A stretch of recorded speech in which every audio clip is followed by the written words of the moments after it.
I lost $510,000 in Thailand. That's not a typo, not a rounding error. $510,000. My entire retirement gone. And the worst part? I handed it over willingly, dollar by dollar, year by year, with a smile on my face and a ring on my finger. 7 years! 7 years believing I had found something real. Thailand taught me this. Love, when it has a price tag, is never love at all. In 2012, I was 71 years old, American, and I had just been pushed out of the company I'd given 30 years of my life to. They called it restructuring. I called it what it was. I was too old, too expensive, and too inconvenient. I walked away with my 401k intact, $510,000. My monthly withdrawals came to around $4,100. Not extravagant, but enough to live comfortably if I was careful.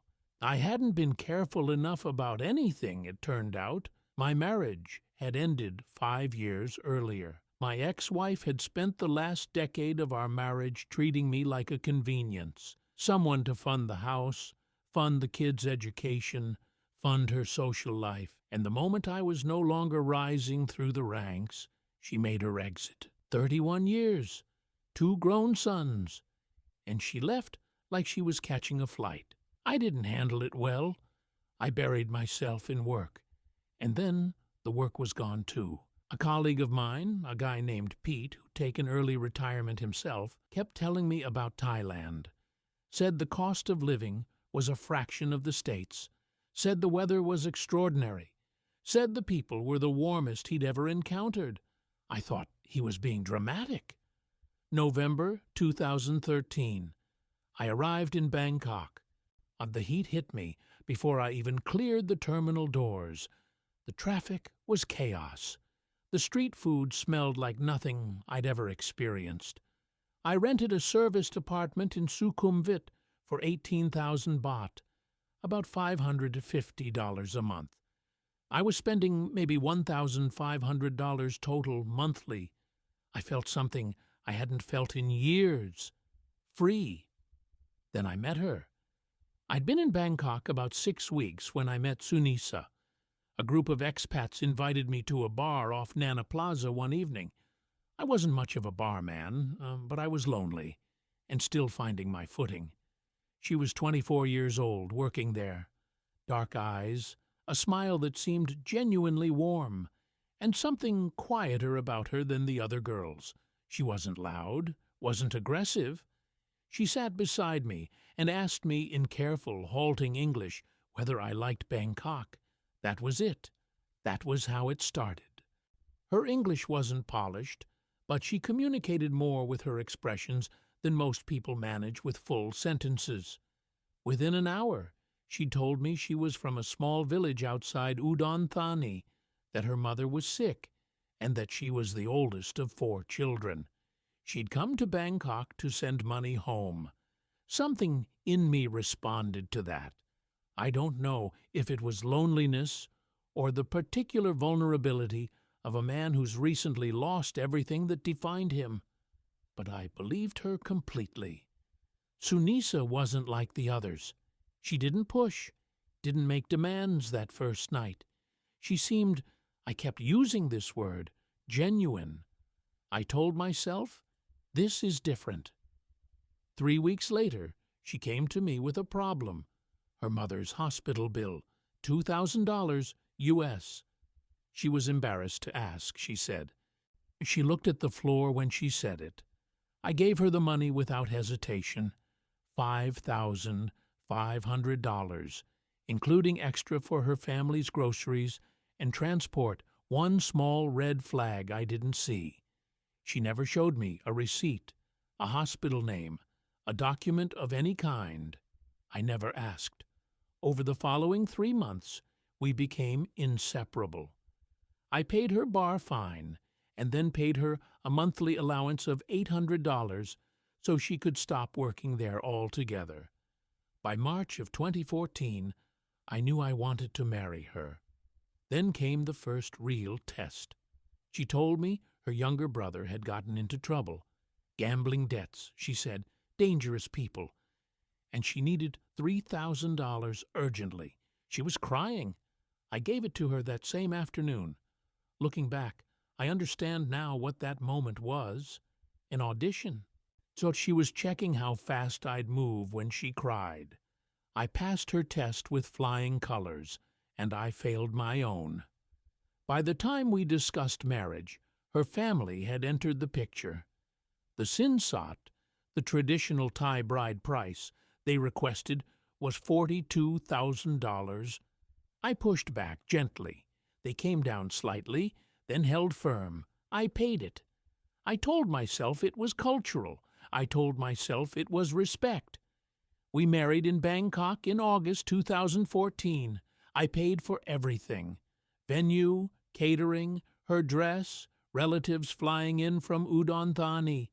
Total cost, $51,000, including the Sinsot. At this point, my running total was already $58,500. Initial help, allowances across those early months, the Sinsot, and the wedding. I had around $451,000 remaining. I told myself that marriage would bring stability, that this was an investment in my future. I was wrong. The first year of marriage passed pleasantly enough. We lived in a rented condo in Bangkok's On Nut district, 22,000 baht a month, about $680. The city suited me, though I never fully belonged in it. Monthly, my money went like this: rent $680, food and household $600, Sunisa's personal allowance $900, transfers to her family in Udon, Thani $500. Total, roughly $2,680 per month. My income was $4,100. I was technically saving, but barely. Over those first 12 married months, I'd burned through an additional $32,000 when you included one-off expenses. The one-off expenses were relentless. One afternoon, Sunisa pointed at a handbag in a mall window display. Louis Vuitton. She didn't ask directly. She had learned by then that suggestion worked better than demand. She just went quiet and thoughtful beside the window. I bought it, $1,100. It's only 1,000, I told myself. That phrase, "it's only," became the most expensive 2 words in my vocabulary. Her younger sister needed school fees. Her uncle's truck broke down. Her mother's medication changed, and the new kind cost more. Each emergency arrived with tears or a prolonged heavy silence. Each one I paid. Over that first married year, I sent her family $8,400 in what I called additional support. None of it was budgeted. All of it felt, in the moment, like what a good husband would do. Then Sunisa started changing. She was on her phone constantly, in the evenings, late at night, sometimes leaving the bedroom to take calls. When I asked who she was speaking to, she said it was her sister, or a friend from Udon, Thani. She began going out 2 and 3 evenings a week. When I raised it, she turned the question back on me. "Why you not trust me? You think I bad person?" I backed down every time. I was too proud to admit something felt wrong, too invested to take the feeling seriously. By the end of 2015, I had $380,000 remaining. In early 2016, Sunisa came to me with a proposition. She sat down beside me one evening, which she rarely did anymore, and said we should stop renting. "We married now," she said. "We need our own place." She'd already found it. A condo in a new development in Ekkamai, Bangkok. 2 bedrooms, 9th floor, city views. The price was 6.8 million baht. roughly $210,000. In her name, of course, because it had to be. I knew the rules. Foreign nationals cannot own land in Thailand, yet you can own a condominium unit outright. But Sunisa wanted it registered under her name entirely. Her reasoning: her family would feel more secure. It would be better for paperwork. Her Thai ID simplified everything. For those who don't know, once that title deed carries a Thai national's name, that property belongs to them in every legal sense. Your marriage certificate means nothing. Your contribution means nothing. I knew all of this. I had read about it. Expat forums were full of stories exactly like the one I was living. She countered every concern I raised. We married, same. I your wife, not run away. You think I bad person? Her mother called me from Udon, Thani, to say what a good match her daughter had made, and how a man of my standing deserved a proper home.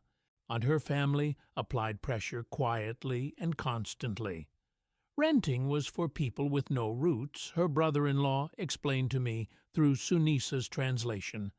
A man my age should have stability. The other expats I knew, Pete among them, told me not to do it. Pete said it directly. Doug, don't put a single dollar in property here unless it's in your name only. I listened, I nodded, and then I bought the condo in Sunisa's name. The process took 3 months. Everything was handled in Thai: the contracts, the developer meetings, the title registration. Sunisa's cousin managed the legalities. I signed where I was told to sign. I never received an independent translation of a single document. When we got the keys, Sunisa was happier than I'd seen her in a year. She walked through each room, planning furniture. She called her mother. She seemed, for those few weeks, like the woman I had married. I felt proud. I thought, this is what commitment looks like. This is us, building something. I was standing at the edge of a cliff, congratulating myself on the view. By the time the purchase settled, I had approximately $148,000 remaining, just under 29% of everything I'd arrived with. My monthly 401k withdrawals continued at $4,100, but they were covering less and less each month. Then the family emergencies accelerated. Over the next 18 months, Sunisa's family made 3 significant financial demands. Her father required surgery, $9,000. A flood damaged their property in Udon, Thani, $14,000 for repairs. Her younger brother needed capital to start a small business, $11,000. I paid all of it. In total, I sent her family $34,000 in that 18-month period, more when I calculated it than I had spent on my own food and transport combined. I was 75 years old. My savings were evaporating. I told myself this was temporary, that once her family stabilized, the drain would stop. It never stopped. Sunisa and I barely spoke anymore. Not hostile, just absent. She occupied the condo like a tenant who happened to share my bed. Her phone was now permanently password protected. She took calls in the bathroom. When I arrived home unexpectedly one afternoon, she was standing on the balcony speaking rapidly in Thai, and the moment she saw me, she ended the call with a brevity that made my stomach tighten. Who was that? My cousin. She walked past me without meeting my eyes. I knew something was profoundly wrong. I had known for months, but I had $148,000 left, a condo in her name, and a marriage I couldn't afford to accept as a lie. Then I found out the truth. It was a Tuesday evening in March 2019. Sunisa had left her phone on the kitchen counter while she showered. An oversight that in 4 years of marriage had never happened before. The screen lit up. A message from a contact saved only as a string of Thai characters.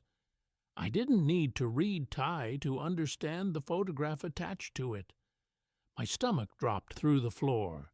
When she came out of the bathroom, I was sitting at the kitchen table with her phone face up in front of me. She saw it and stopped moving. Everything fell into place at once. The call she'd ended when I came home. That wasn't her cousin. And the sister she'd been messaging until midnight. There was no sister at that hour.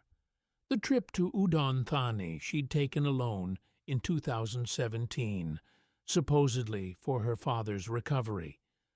I thought of every detail now with different eyes. The $9,000 for her father's surgery. She had cried when she asked me. I had held her and told her it would be okay. The $14,000 for the flood damage. She had shown me photographs on her phone. A collapsed roof, water-stained walls. I had wired the money the same day. Every emergency, every tearful phone call, every silence I'd interpreted as stress, it was all performance. She had been playing a role, and I had been an audience of one, handing over everything, applauding. I hired a private investigator, Thai-based, English-speaking, recommended by an expat in my building. His report arrived 2 weeks later. Sunisa had been in contact with at least 3 other foreign men simultaneously throughout our marriage, 2 Europeans and an Australian. All of them were sending her money monthly. One of them she had been meeting in hotels in Bangkok while I believed she was visiting family in Udon, Thani. She had been running this arrangement, the investigator indicated, since before we married. I was not her husband. I was her highest value sponsor.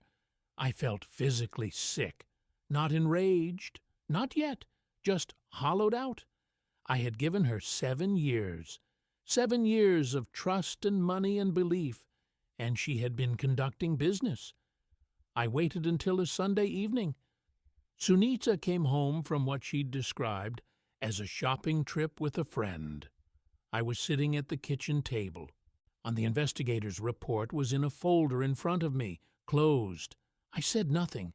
I just slid the folder across the table. She looked at it without opening it. Then she looked at me. "What is this?" "Open it." She didn't. She pushed it back. "Why you do this to me? You spy on me? You don't trust your wife?" She was going to try to make me the problem.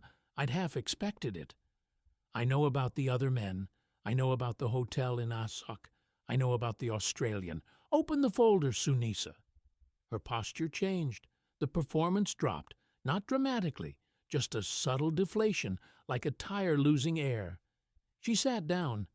"I never lie to you," she started. "Stop." Silence. Then, slowly, she told me the truth. She had been seeing someone else, a Thai man she had known before we met, throughout our marriage. She had also maintained contact with at least 2 foreign men who sent her money. She knew this was wrong. She said it with the emotional register of someone acknowledging they'd forgotten to take out the rubbish. I asked her directly, "Did she ever love me?" She looked at the table. "You were good man," she said finally. "You provide good life." That was the answer. Not a yes, not a denial, a balance sheet. She told me more because once the mask was off, there was nothing left to protect. She had 4 men providing for her. I was one of them. She said, with what seemed like genuine puzzlement at my reaction, "I still cook for you. I still hear. What you want?" "I want the last 7 years back," I thought. "I want the $510,000. I want to sit in the Sukhumvit apartment I rented for $550 a month and make a different choice." And I couldn't say any of it. Everything of value was in her name. The condo, $210,000, legally hers. The accumulated transfers to her family, $34,000, gone. The Sinsot, the wedding, the years of allowances and emergencies, all of it gone.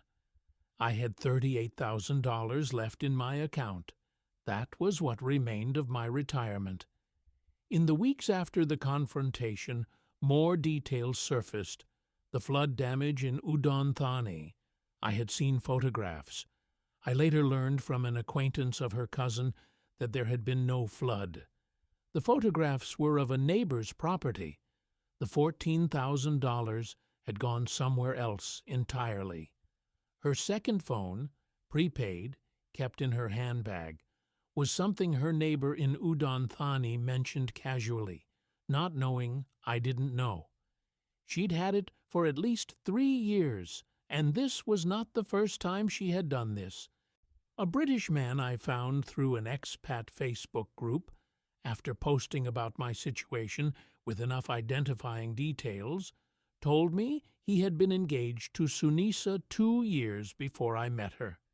He had sent her $22,000 before she stopped responding to his messages. He had written it off as a lesson. Nobody warned me. Nobody in that bar. Nobody in her family. None of the expats who smiled at our wedding. I sat down with a notebook and calculated everything. Year 1, pre-marriage, $58,500. Year 2 to 3, married life, monthly drain, family emergencies, $113,500. Year 4, the condo, $210,000. Years 5 to 7, continued allowances, family demands, investigator, $128,000. Total, $510,000. Every dollar I had arrived with. I had $38,000 remaining, less than 8% of what I'd started with. I was 78 years old, and I was going to have to go back to the United States and figure out how to survive on Social Security. I had believed I was building a life here. I had been funding hers. The decision I made next was the only clear-headed one I'd made in 7 years. I booked a one-way flight to Portland, Oregon. I told Sunisa 3 days before I left, not because I owed her the courtesy, but because I needed to see her face when she understood the account was empty. She didn't beg. She didn't apologize. She asked practically whether I intended to sign anything regarding the condo. I told her there was nothing to sign. It was already hers, had been since the day I paid for it. She nodded, as though confirming a detail she already knew. The last morning, she was already on her phone when I carried my 2 bags to the door. She didn't get up, and I looked at the condo, the rooms she had furnished with my money, the city view I had watched every morning for 3 years, and I left. The taxi to Suvarnabhumi Airport cost 350 baht. Thailand took from me $510,000 in savings, 7 years, from 71 to 78. My retirement, which was supposed to be the reward for everything I had endured, my ability to trust, my relationship with my sons, who had watched the whole thing from a distance and tried more than once to warn me. Not every Thai person is like Sunisa. I want to be clear about that. I have met genuinely good people in Thailand, men and women of real character and warmth. But the system that permits and sometimes quietly celebrates this kind of exploitation, that exists, and the understanding among some that a foreign man is a resource to be managed rather than a person to be respected, that is real. I encountered it everywhere, once I knew what I was looking for. I boarded the flight to Portland with $38,000 and no plan. I was 78 years old. If you're watching this, learn from my mistakes. Here are 5 things I learned the hard way. Lesson 1, property. Never put property in her name. The moment it transfers to her legally, it is hers. Your marriage certificate gives you no claim whatsoever under Thai law. Rent instead. If she insists you buy something in her name, that insistence is your exit cue. Walk away. This single mistake cost me $210,000. Lesson 2. The age gap. If the gap is more than 20 years, ask yourself an honest question. Would she be with you if your account was empty? If she calls you handsome man, but only calls when she needs something, you are not a boyfriend. You are an ATM with a tourist visa. I was 37 years older than Sunisa. I told myself it didn't matter. It was almost the only thing that mattered. Lesson 3. Family money. Her family's problems are not your financial responsibility. The emergencies never stop. They multiply. I sent her family over $42,000 across 7 years. I never saw a single benefit from it. Say no to the first request. If you say yes once, you will never stop. Lesson 4. Her business dreams. Do not invest in any venture she proposes. It will be mismanaged. It will drain you. And when it fails, she will ask for more money to save it. Treat any sum you put into a Thai business as permanently lost. Better yet, don't do it. Lesson 5. Red flags. They were there from the first month. The cash request with no documentation, the family emergencies with no receipts, the phone she guarded. I saw every flag and I walked past all of them because I didn't want to be wrong. Your instincts know the truth before your pride will allow you to accept it. Listen to your instincts. Don't do what I did. Don't put your life savings in a woman's name. Don't believe you are the exception to every warning you've been given. I lost $510,000. 7 years. My retirement? My dignity? I came home at 78 with 2 bags and $38,000 and the knowledge that I had done this to myself. Visit Thailand. See its beauty. Enjoy its food and its warmth. But keep your money at home. Rent. Never buy. Set a limit and hold it like your life depends on it. Because it does. Don't let Thailand do to you what it did to me. Just don't do it.